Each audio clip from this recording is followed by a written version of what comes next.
ಆತ್ಮೀಯರೇ ನಮಸ್ಕಾರ.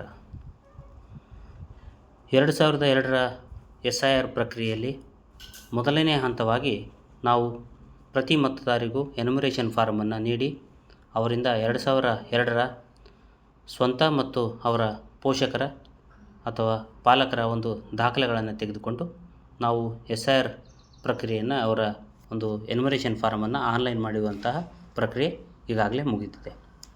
ದಿನಾಂಕ 24/8/2026ರಂದು ನಾವು SIR ಮುಗಿದ ನಂತರ ಡ್ರಾಫ್ಟ್ ಕರಡು ಮತದಾರರ ಪಟ್ಟಿಯನ್ನು ನಾವು ವ್ಯಾಪಕವಾಗಿ ನಮ್ಮ ಪ್ರತಿ BLO ವ್ಯಾಪ್ತಿಯಲ್ಲಿ ನಾವು ಪ್ರಚಾರ ಮಾಡಲಾಗಿದೆ. ಈ ಪ್ರಚಾರ ಆದ ನಂತರ ಈ ಮುಂದುವರೆದ ಹಂತವಾಗಿ SIRನ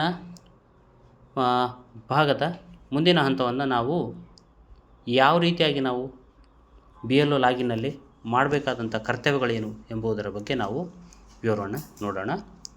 ಈ ನಾವು SR ಮಾಡೆಲನ್ನು ಓಪನ್ ಮಾಡಿದಾಗ SIR ಪ್ರಕ್ರಿಯೆ ಮುಗಿದ ನಂತರ ಪ್ರೀ ಡ್ರಾಫ್ಟಲ್ಲಿ ನಮಗೆ EF ಡ್ಯಾಶ್ಬೋರ್ಡ್ ಒಂದು ಉಳಿದಿತ್ತು. ಆನಂತರ upload BLO and BLA MOM ಅನ್ನು ನಾವು ಎರಡನ್ನು ನೋಡಬೇಕಾಗಿತ್ತು.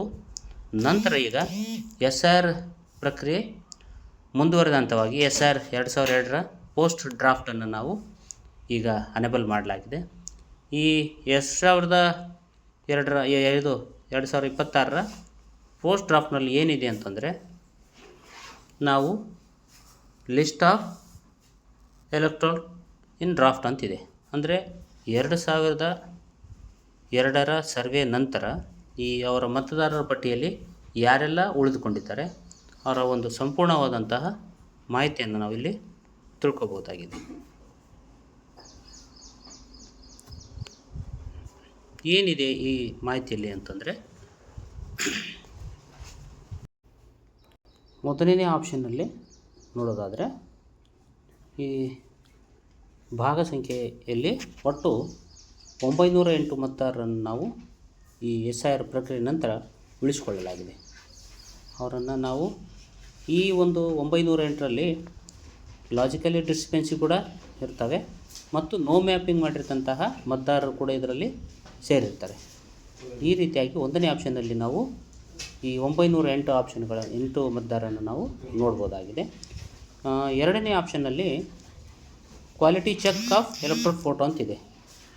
ಇದರಲ್ಲಿ ಏನು ಮಾಡಬೇಕು ಅಂತಂದರೆ ಇದನ್ನು ಓಪನ್ ಮಾಡಿದ ನಂತರ ಇಲ್ಲಿ ಇರ್ತಕ್ಕಂಥ ಎಲ್ಲ 908 ಮತದಾರರನ್ನು ನಾವು ಇಲ್ಲಿ ನೋಡ್ಬೋದಾಗಿದೆ.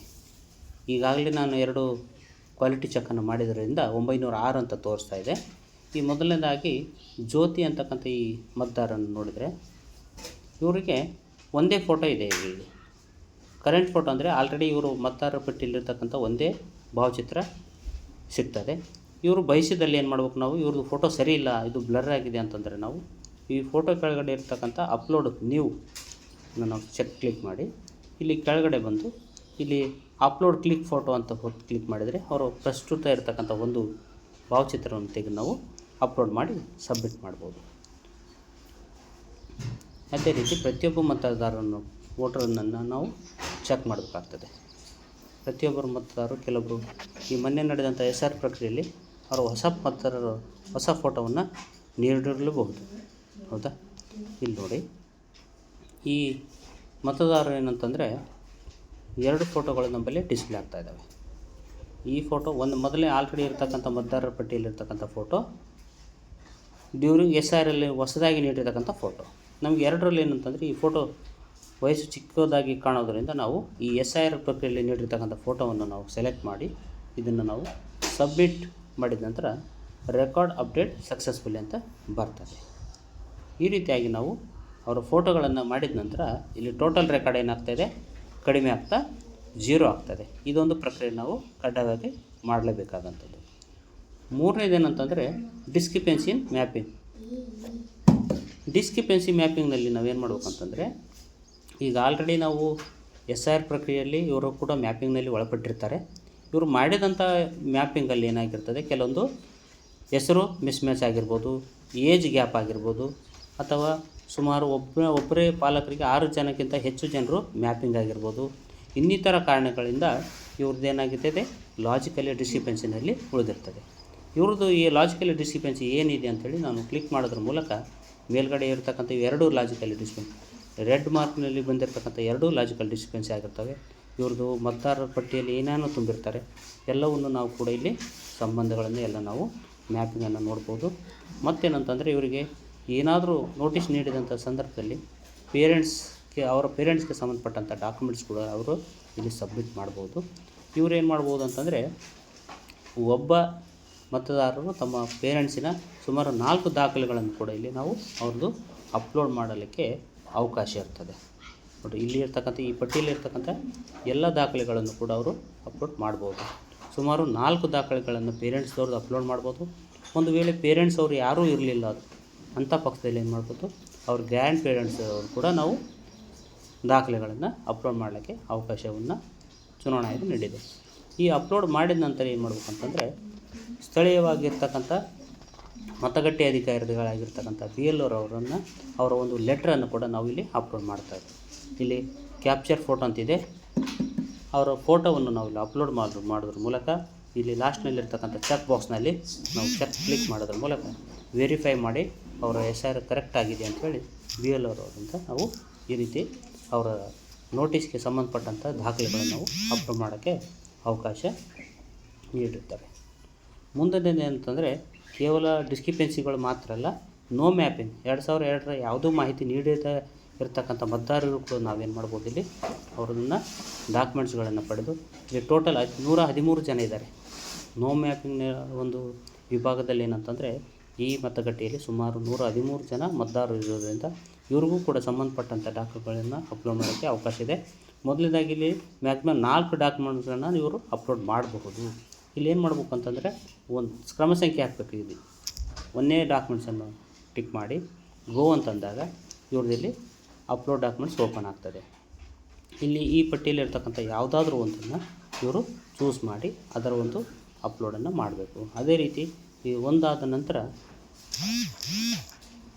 ಮತ್ತು 2 ಈ ರೀತಿಯಾಗಿ ಸಂಖ್ಯೆಗಳನ್ನು ಬದಲಾಯಿಸುವ ಮೂಲಕ ಅವರ ಅಪ್ಲೋಡ್ ಡಾಕ್ಯುಮೆಂಟ್ಸ್ಗಳನ್ನು ನಾವು ಇಲ್ಲಿ ಸಬ್ಮಿಟ್ ಮಾಡಬಹುದಾಗಿದೆ. ನಂತರ ಏನಂತಂದರೆ ಡೆಲಿವರಿ ಶೆಡ್ಯೂಲ್ ಹಿಯರಿಂಗ್ ನೋಟಿಸ್ ಅಂತ ಇದೆ. ಇದರಲ್ಲಿ ಕೂಡ ನಾವು ಹೋದಾಗ ಇನ್ನೂ ನೋಟಿಸ್ ಕೂಡ ಯಾವುದು ಇಲ್ಲಿ ಅಪ್ಲೋಡ್ ಮಾಡಲಾಗಿಲ್ಲ. ಇಲ್ಲಿ ನಾವೇನು ಮಾಡ್ಬೋದು, ಯಾರ್ಯಾರಿಗೆ ನೋಟಿಸ್ ಜನ್ರೇಟ್ ಆಗ್ತದೆ ಅವರನ್ನು ನೋಡ್ಬೋದು. ಆ ಸಂಬಂಧಪಟ್ಟಂಥ ನೋಟಿಸ್ ಜನ್ರೇಟ್ ಆದಂಥವ್ರಿಗೆ ಏನು ಮಾಡಬೇಕು, documents upload citizen against notice ಅಂದರೆ ನೋಟಿಸ್ಗೆ ಪ್ರತ್ಯೇಕವಾಗಿ ಅದಕ್ಕೆ ಪ್ರತಿಯಾಗಿ ನಾವೇನು ಮಾಡ್ಬೋದು, ನೋಟಿಸನ್ನು ತಕ್ಕಂತೆ ನಾವು ಅವರ ಡಾಕ್ಯುಮೆಂಟ್ಸ್ಗಳನ್ನು ನಾವಿಲ್ಲಿ ಅಪ್ಲೋಡ್ ಮಾಡ್ಬೋದು. ನಂತರ ಏನಂತಂದರೆ ಈ ನೋಟಿಸ್ಗೆ ಸಂಬಂಧಪಟ್ಟಂಥ ಬಂದಂಥ ಮತದಾರರ ಅವರನ್ನು ಫೋಟೋ ತೆಗೆದುಕೊಂಡು ಮತ್ತು ಅವರ ಅಟೆಂಡೆನ್ಸ್ ಕೂಡ ನಾವು ಇಲ್ಲಿ ಏನು ಮಾಡ್ಬೋದು, BLO ಆ್ಯಪಲ್ಲಿ ನಾವು ಅಪ್ಲೋಡ್ ಮಾಡ್ಬೋದಾಗಿದೆ. ಈ ರೀತಿಯಾಗಿ SIR ನಂತರ ಪೋಸ್ಟ್ ಡ್ರಾಫ್ಟಲ್ಲಿ ನಾವೇನು ಮಾಡ್ಬೋದು, ಸುಮಾರು 7 ಆಪ್ಷನನ್ನು ಅನೇಬಲ್ ಮಾಡಲಾಗಿದೆ. ಈ 7 ಆಪ್ಷನ್ಗಳನ್ನು ನಾವು ಯಶಸ್ವಿಯಾಗಿ ಮಾಡಿ ಮುಂದಿನ ಒಂದು ಮೇಲಾಧಿಕಾರಿಗಳ ಆದೇಶದಂತೆ ಏನಾದರೂ ಬದಲಾವಣೆಗಳಿದ್ದರೆ ನಮ್ಮ BLO ಆ್ಯಪ್ನಲ್ಲಿ ಅಪ್ಡೇಟ್ ಮಾಡಿಕೊಡಲಾಗ್ತದೆ. ಇಷ್ಟು ನಾವು ಇವತ್ತಿನ ದಿನ ನಾವು ತಿಳ್ಕೊಳ್ಬೇಕಾಗಿರುವಂಥ ವಿಷಯವಾಗಿರ್ತದೆ. ಮುಂದಿನ ಅಪ್ಡೇಟ್ಗಳಿಗಾಗಿ ನಾವು ಮತ್ತೆ ಏನಾದರೂ ಇದ್ದರೆ ನಿಮಗೆ ಖಂಡಿತವಾಗಿ ತಿಳಿಸ್ಕೊಡ್ತೇನೆ ಅಂತ ಹೇಳ್ತಾ ತಮ್ಮೆಲ್ಲರಿಗೂ ವಿಡಿಯೋವನ್ನು ವೀಕ್ಷಿಸೋದಕ್ಕಾಗಿ ತಮ್ಮೆಲ್ಲರಿಗೂ ಧನ್ಯವಾದಗಳು.